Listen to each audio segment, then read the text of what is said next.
ഓം ഗുങ്കുരിപ്യോ നമ. ഓം നമോ ഭഗവതേ വാസുദേവായ. ഓം നമോ നാരായണായ. നാരായണീയം ദശകം 99, ശ്ലോകം 5-6. പീതാംബരം കരവിരാജിത ശംഖചക്രകമോദകീ സരസിജം കരുണാസമുദ്രം രാധാസഹായമതിസുന്ദരമന്ദഹാസം വാരാലേശമനിശം ഹൃദി ഭാവയാമി. ശ്ലോകം 5. ജ്ഞോ ജാതോ ജായമാനോ വിച്ഛാസമദിത തുന്മഹിംനോവസാനം ദേവശ്രേയാംസി വിദ്വാൻ പ്രതിമുഹുരവിദേ നാമ സംസ്വാമി വിഷ്ണു തം ത്വാം സംസ്തൗമി നാനാവിധനുദിവചനൈർ അസ്യ ലോകത്രയസ്യാപി ഊർദ്ധം വിപ്രാരമാനി വിരചിതവസതിം തത്ര വൈകുണ്ഠലോകം. അന്വയം.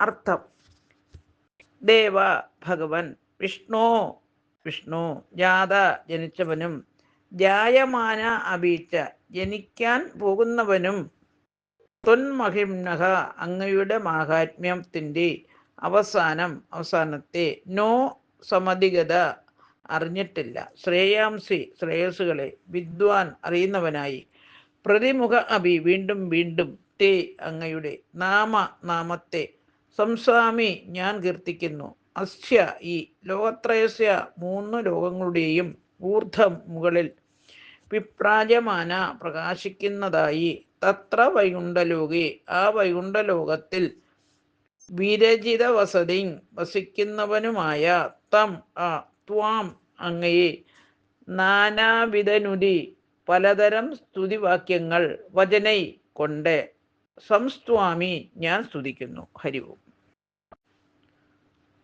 സാരം: ഭഗവൻ, ലോകത്തിൽ ഭൂതവർത്തമാന ഭാവി കാലങ്ങളിലെ ആളുകൾക്കാർക്കും അങ്ങയുടെ മഹത്വം ശരിക്കും അറിവായിട്ടില്ല, അറിയുകയുമില്ല.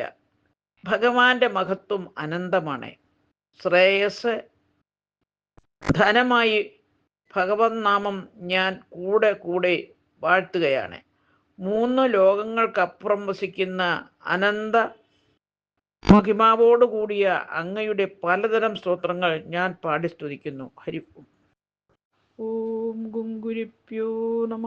ഓം നമോ ഭഗവതേ വാസുദേവായ. ഓം നമോ നാരായണായ. ശ്ലോകം 6.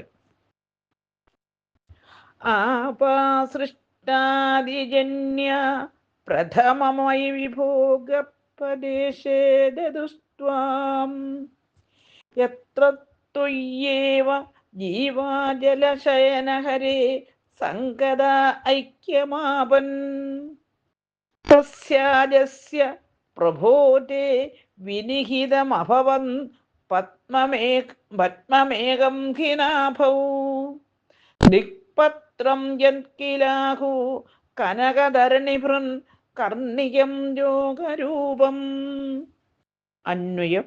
അർത്ഥം: വിഭോ അല്ലയോ പ്രഭു, ജലശയനഹരേ ജലശയനായ വിഷ്ണു, സൃഷ്ട്യാദിജന്യ സൃഷ്ടിയിൽ ഉണ്ടായ, ആപഹ ജലം, പ്രഥമം ആദ്യമായി, ത്വാം അങ്ങയെ, ഗർഭദേശേ ഗർഭത്തിൽ, ദധു ധരിച്ചു, ജലശയനം ജലത്തിൽ കിടക്കുന്നവനായ, എത്ര യാതൊരു, ത്വയ്യേവ അങ്ങയിൽ തന്നെ,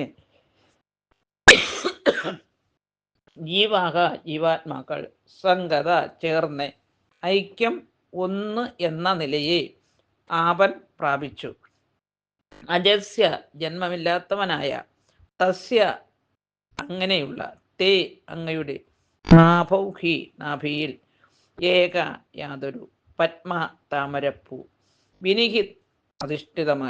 വിനിഹിതം അധിഷ്ഠിതമായി, അഭവൻ ഭവിച്ചു, യൻ യാതൊന്നിനെ, ദിക്പത്രം ദിക്കുകളായുള്ള ഇതളുകളോട് കൂടിയതായും, കനകധരണിവൃത കർണികം മഹാമേരു എന്ന കർണികയോട് കൂടിയതായും, ലോകരൂപം കില ലോകസ്വരൂപമെന്ന് ആഹു പറയുന്നു. ഹരി ഓം.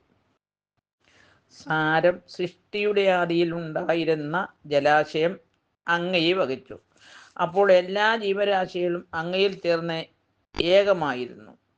ജലേശയനായ ഭഗവാനിൽ നിന്ന് ദിക്കുകൾ ഇതളുകളും മഹാമേരു കർണികയുമായി ഒരു താമര നിക്ഷിപ്തമായതിൽ ഭഗവാൻ തന്നെ ബ്രഹ്മാവായി ഉയർന്നു പ്രപഞ്ച സൃഷ്ടി നടത്തി. ഹരിവും.